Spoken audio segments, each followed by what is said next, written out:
Welcome to the Marshall News and Views Show. I'm Elaine Conyers, and a guest today is our Marshall School Superintendent, Scott Monson. And it's so good to have you back again.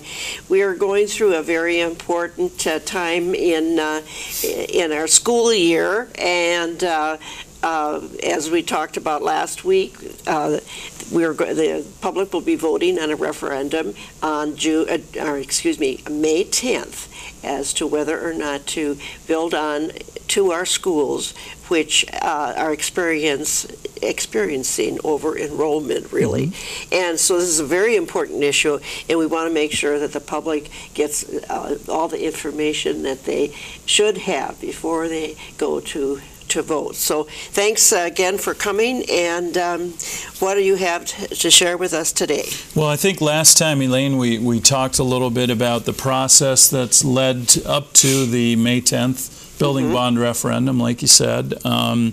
We had gone through and focused on student enrollment really being the impetus behind the request, and we've seen almost a 400 student growth in our student enrollment since the 2009-2010 school year.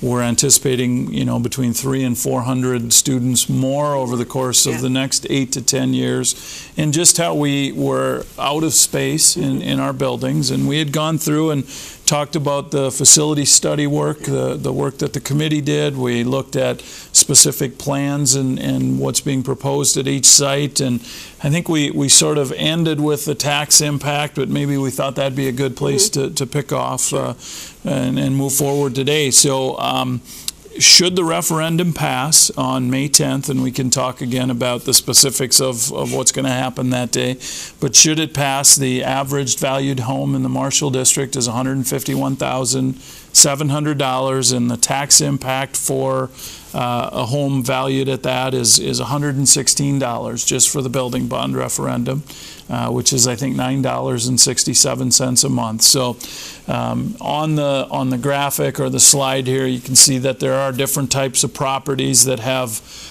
different estimated annual tax increases if the referendum passes. I believe that our tax impact calculator and the information on the school district website is really helpful to people. You're able to type in the specific value of your home, and it'll tell you, here's the best estimate that we can give you for this.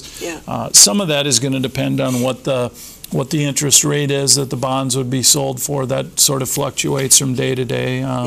We think it's pretty advantageous right now in terms of the interest rate market. So, we're comfortable sharing these numbers. Good. We had talked, I think, last time about sort of a comparison with some of the districts that we look at in terms of size of district, demographics, regional centers, some of those things, districts like Wilmer and Worthington and Hutchinson and New Ulm, and taking a look at, from a school taxes perspective, what do residents of the Marshall District pay compared to all of those other districts? And I think we had showed that a $151,700 home in the Marshall District, all of the school taxes would be $567 for that value of home.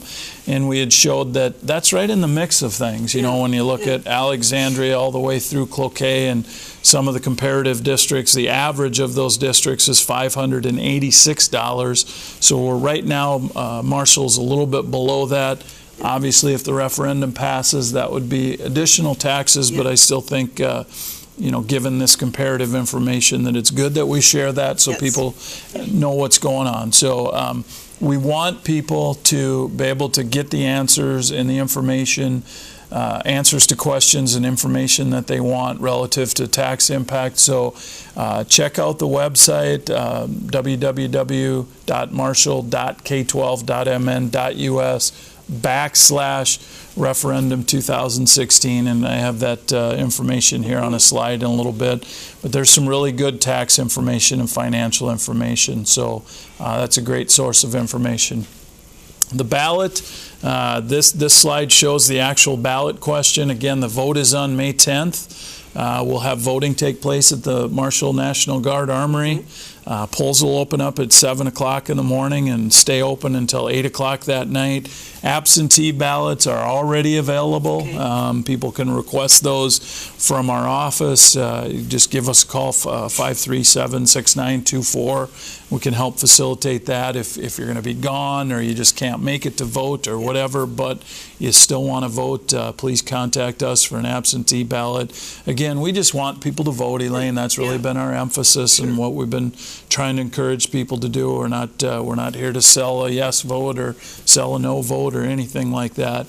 The actual ballot question is a little bit long, and I won't necessarily read it, but essentially what it's saying is, do you authorize the Marshall Public School District to sell bonds or borrow money for $38,810,000 so that we as a district would have the funds to add on to Parkside, to build a new elementary school for grades 2 through 4, to add on to the Marshall Middle School, to add on to the Marshall High School, and then to do a series of security enhancements and renovations and upgrades at those sites as well. So, like I said, the question's a little bit long, but it's what our legal counsel says we have to do. So, and we'll be sharing all this as well in some informational mailings that are coming up. So when people go to vote on May 10th, when we all vote, it won't be like, oh, I didn't know it was going to be this long. People, all of our residents will have an opportunity to see what the question looks like prior to May 10th. One of the things, Elaine, that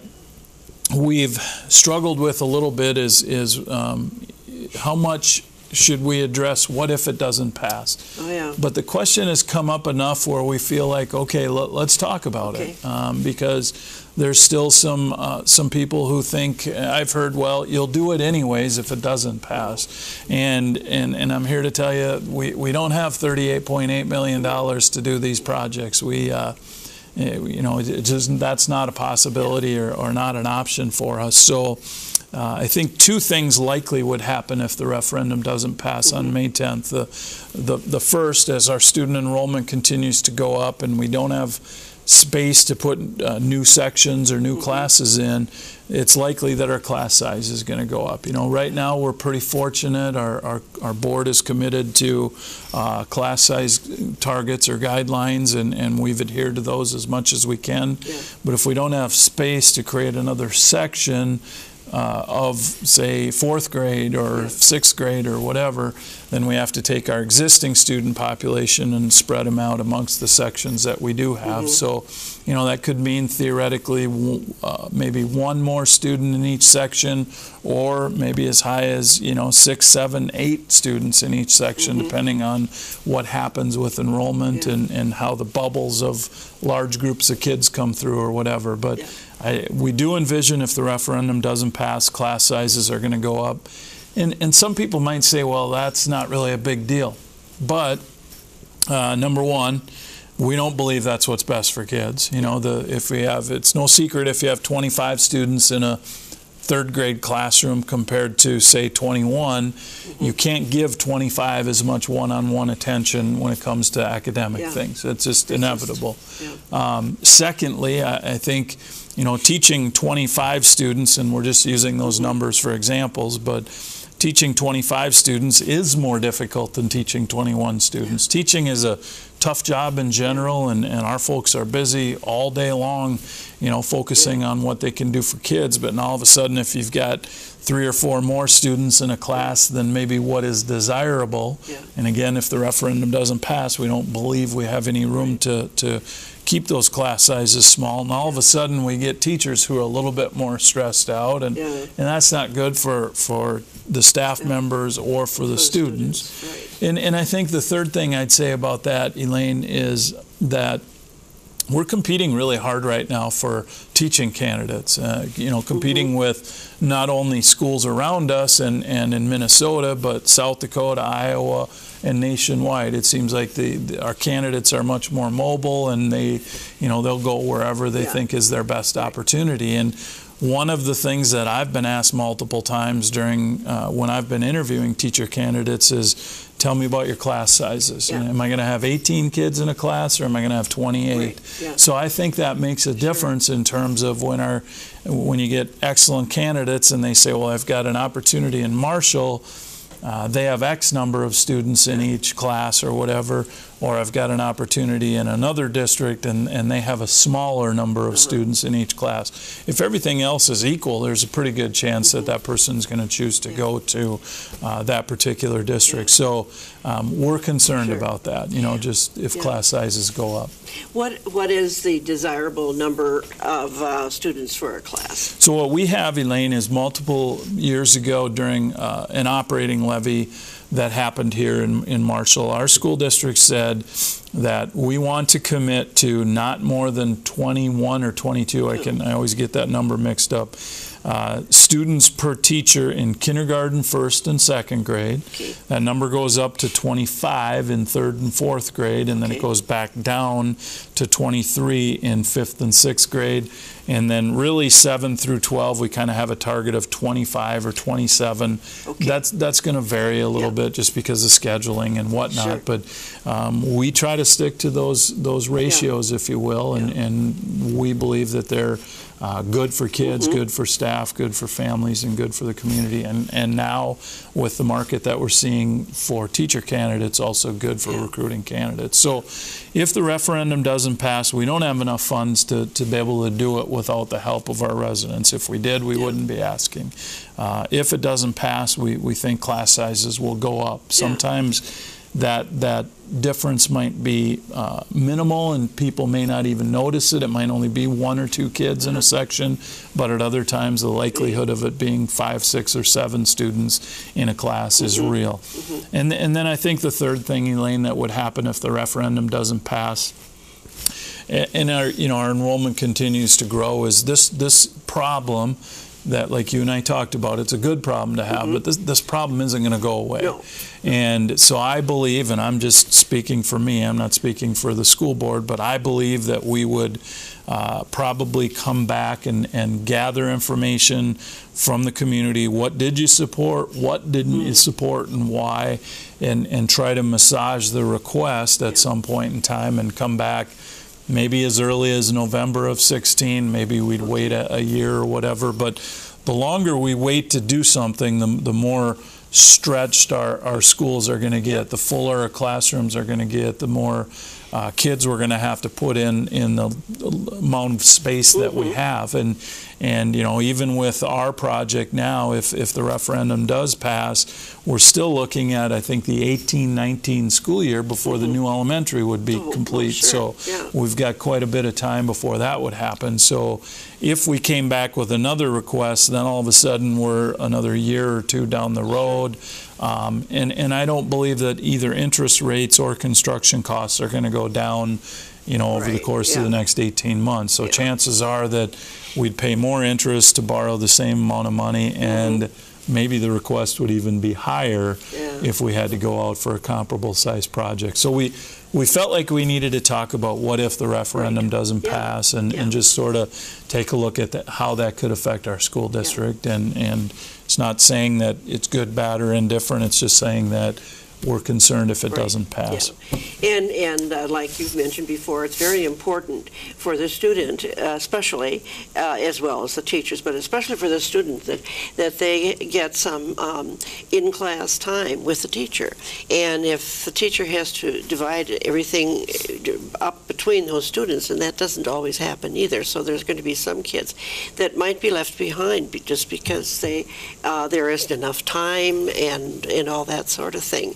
So it's so important to give as much opportunity for the students as possible so that they can learn. And I just to change the subject here a little bit, but to the really small classes, they really did well, and I just have to share. And I probably told you this before. I graduated from the Hanley Falls School, and it's old. It's now it's a museum. But anyway, there were 10 Yep. in my class. And so I got to graduate in the top 10, you know. We got a lot of teacher time. We got a lot of special time with the teacher and everything. And we got a good education. Not that I recommended we go down to those class sizes, but it is very, very important. Class size really does make a big difference, and there's really a plethora of research and case studies out there that, you know, kind of shows that 18 to 21 is really an ideal number, and we just want to do everything that we can do to try to avoid getting into a situation where we have to put, you know, theoretically 26 to 28 or even 30 kids in, especially in an elementary classroom. That's like you said, there's only so much time and that teachers can dedicate to each student for that one-on-one or even small groups of 2 or 3. And the more students you have in a classroom, the more stretched that time gets and the less time that is available. So we are talking about that, and we're making sure that really people know this is about class size and this is about a request to honor the commitment that we've made to class sizes for our kids. So that's right. And then the couple other things, Elaine, we just want to talk about. You know, there are a lot of opportunities for district residents to learn more about the referendum. If they're watching this show, obviously they're learning, hopefully learning some things along the way. But we have a series of informational mailings that will be coming out. I think, you know, one this week actually that we're recording this segment on, and then at least 2, if not 3 more before the May 10th referendum. Again, want to get the word out, want to try to provide as much information, but maybe not all at once, and just sort of segment it so everybody can sort of read it and digest it and manage it. Maybe good idea. Well, we hope so. If they get it all in one big pile, then they're probably not going to even look at it. But it is. Just if it comes in sections, that's so much better. It's too much. You know, I think if we threw it all out there, it's too much to digest, and people are busy also. So we're trying to give manageable pieces of information. There are a couple of pretty important meetings coming up on April 13th and April 26th at the middle school. Both of them are starting at 7 p.m. They're just general informational meetings where we'll go through and share how we got to the point of asking for the May 10th vote. We'll go through the specific plans. Our architects will actually be there to help walk us through that part of it. Our financial advisors will be there to talk about you know, interest rates and tax impact and just a variety of different things and answer questions. So again, Wednesday, April 13th and Tuesday, April 26th, both meetings beginning at 7 o'clock at the middle school. We anticipate maybe an hour, hour and a half opportunity for questions at the end. So we're excited about that. Good. You know, with your help, and we appreciate the opportunity to come on here and talk, and also assistance from other media outlets. We're trying to get the word out and share information about that. People can request either myself or someone from the district to come out and meet with a group of neighborhood people or residents or business people or whatever. We're giving a lot of presentations, and that's been really exciting to hear the feedback and the ideas and the questions that come up. The website we talked about, it's you know, marshall.k12.mn.us/referendum 2016. Really, I think good information on the website. Tuesday, April 12th, we have what we're terming business during hours in a partnership with the Marshall Area Chamber of Commerce from 11 o'clock in the morning until 1 o'clock in the afternoon. There's tours set up at Parkside, Westside, the middle school, and the high school. Give people a chance to come into the buildings and look at them and walk around and sort of hear and understand better what's going on. They can sign up for that through the Chamber of Commerce. I believe Bremer Bank is providing a boxed lunch to anybody who attends. So we appreciate that for them for doing that as well. On April 19th, we're having sort of a tour starting at the Adult Community Center, where anybody who's interested in getting the tours at Parkside and Westside, the middle school and the high school, it's starting at 1 o'clock. We'll get on a bus and go to all of those buildings and do a quick little 15-20 minute walk through, and you can sign up with Barb Lipinski, or you can get more information from her. Again, that's Tuesday, April 19th from 1 to 3. Also on the 19th, that Tuesday in April, from 5 to 7, we're just having general open houses at all of the sites, and people can come in and walk around, look at things, and I don't know if we've talked about it, but some of our district residents maybe haven't been in a building for a while because their children graduated a number of years ago, or they don't have children or whatever. So this would be another opportunity on the 19th from 5 to 7 to get into the buildings and take a look around. And I think that's such a good idea, that offer that opportunity for people to see the classrooms, to see the schools, and then it's there. They can, oh wow, Absolutely. They can really understand it. So. Yeah. You've looked into everything, and you're covering every aspect. That's wonderful. We're trying to. I think there's always a concern about, are we doing enough? But we really, I think, put together a complete sort of a timeline and process map at the start of this process, and we're we look at that consistently, and we add to it, and we're trying to do a variety of different things, and I think we're reaching out and providing information in as many ways as we can. And I guess the biggest thing is, I feel like anybody who wants to have learned more about the referendum by May 10th will have had that opportunity. Yes. Some of it, admittedly, as citizens and voters, we have to somewhat take ownership in our own education as well. But the opportunities are there, and we want to provide information to people and make sure that they're getting all their questions answered. So, and then this slide, Elaine, in the presentation that I think Alex has got maybe thrown up on the screen, is just really kind of reviewing everything that we've talked about. The reason for the May 10th referendum is really about our enrollment going up and our space staying the same, and how we have a need for more space to honor our class size commitments. The second bullet point, the plan was that we are proposing on May 10th is a well thought out one. It's well vetted, it's been reviewed, it's been talked about. It includes the priorities that our community said are most important relative to facilities. It includes an emphasis on safety and security. It gives us the ability to honor our class size commitments by meeting our enrollment needs for the next 8 to 10 years. It incorporates the early childhood programming in one location with expansion. It is, I believe, fiscally responsible in terms of it's the least expensive of the final 5 options that were reviewed. I think we've made use of space as much as possible. And we talked about last segment the caffeinasium. We're going to combine the cafeteria and gymnasium, if you will, and also the gymatorium, and really making use of space. And so I think from that aspect, that is also incorporated. So it's a well thought out plan in our mind, and we feel good about it. Talked about how it is the least expensive of the final options that were reviewed. It's still a lot of money. We know that, but we're asking for consideration on May 10th because we believe it's what we need to do for our kids and for our families and our community, as well.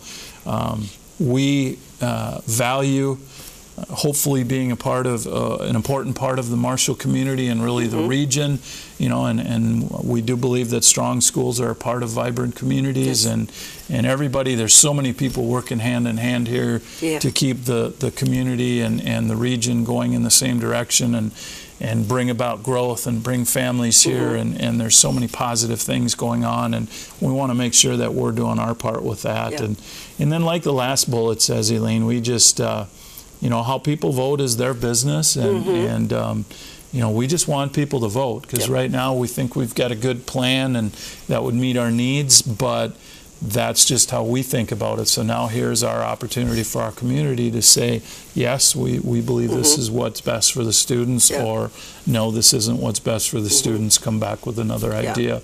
And we're really just hoping for a great turnout on May 10th for the special election. That's right, So that's wonderful. Well, you and your committee have put in a lot of work here, and the word is getting around. Even though we've got 2, 3, weeks. We're about 4 or 5 weeks left before the vote. Yep. Okay, that long. Okay. Yeah. So, but it's just wonderful that that you're getting out there and giving all this information, because we don't want people to say, well, I don't know anything about that or something like that, you see. If they don't, then that's their problem, because that information is out there, and it's in a lot of places. And I'm really glad to see that the Chamber has stepped in too, and they're going to run some of these tours, because that the Chamber represents, of course, business people, but also many individuals too. And so this is, and it's a big organization that's really grown too, like so many things in Marshall have grown.